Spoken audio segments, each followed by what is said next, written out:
Hey guys and girls, it's Daniel Walsh from Your Property Wealth. Today we're here to discuss a controversial topic, which is the Australian dream, right? Everyone has the Australian dream, and that is to own their own home outright.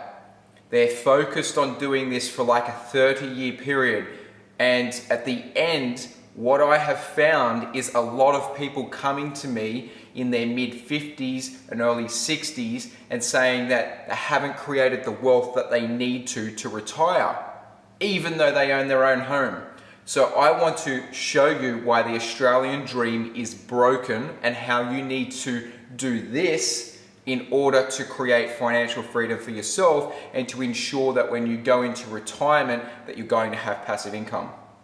It's very easy to work it out that when you're looking at a mortgage and paying off a mortgage for 30 years, what you're going to achieve over that 30-year period. And what I want to show you is exactly what you're working for and how it's not going to get you out of the rat race, even though you're going to do this for a 30-year period. Now, let's say that you bought a house for $1 million, right? And right now you're paying, let's say, 3% interest on that. So what happens if over 30 years, I pay that mortgage off right now and I own it? Then what am I saving? $30,000. That's it. It took me 30 years, a $1 million mortgage, bought a $1 million house, and it takes 30 years to save $30,000 per year. That's not going to allow you to retire. And this is the problem with the way that things have changed over the last 10 to 15 years, where interest rates and the dollar and everything like that in the world economy has changed, where people are thinking 20, 30 years ago where you've got to save your money, you've got to put it in a bank account, you've got to pay off your mortgages. That person there right now in today's society has a $1 million house and they've saved themselves $30,000 a year going into retirement. That's not that much money. What we need to be doing is a two-stage part or two-stage thing in terms of creating financial freedom for ourselves. Yes, you have the $1 million and yes, you are paying it down, but you need to be making sure that you're recycling the debt back into an investment so that one day it creates passive income for you. Let's say that we have a house over here and it's $300,000. So we've got a $300K house here, right? Let's say that that rents for $300 per week. So we've got a $300,000 house, $300 per week. As we're paying down the mortgage, what we're going to be doing is recycling the debt. So that's the debt.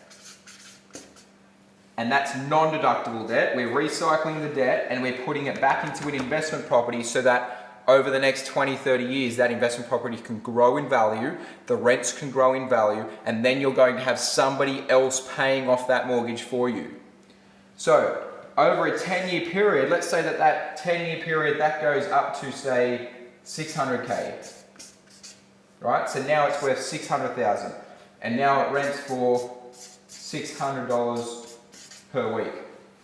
So 10 years later, we've got $600,000 asset, $600 per week. Now what we do is we turn around and we put that onto P&I, principal and interest. So we change that to principal and interest 10 years later. Now what we're doing is we're having the tenants pay for that house so that when we get to retirement, we're going to own that. What we can do is continue leveraging out over time, over the next 10 to 15 years to build the portfolio, to get it into a position where the tenants can start paying for your debt and then you don't have to pay for the debt. It's almost like having 4 or 5 people going to work every single day to pay off all your mortgages instead of you having to pay all your mortgages off. That is why we need to be recycling the debt. If you just do part one, you get to retirement and save yourself $30,000 a year. Where's the passive income? How are you going to retire? What happens if your super's not there? What happens if super gets wiped out over the next few years and you can't retire? And or you might get to retirement and you'll be constantly worrying when the next downturn will happen. Whereas if you do this, once you've created the passive income over time, it doesn't matter what happens as long as your rent comes in. You own your own homes at retirement and you can create the passive income. This is why we need to stop focusing on paying off the debt, but we need to look at when we pay this debt off, where are we putting the debt? Where are we transferring it to? We need to be transferring it to more assets so that those assets grow over time and give you passive income. The Australian dream is broken, which is paying off your own mortgage and then living debt-free. You don't want to be living debt-free. You want to be transferring the debt into investments, and then the tenants will be paying off your debt over time so that now you can create financial freedom for yourself and passive income for life.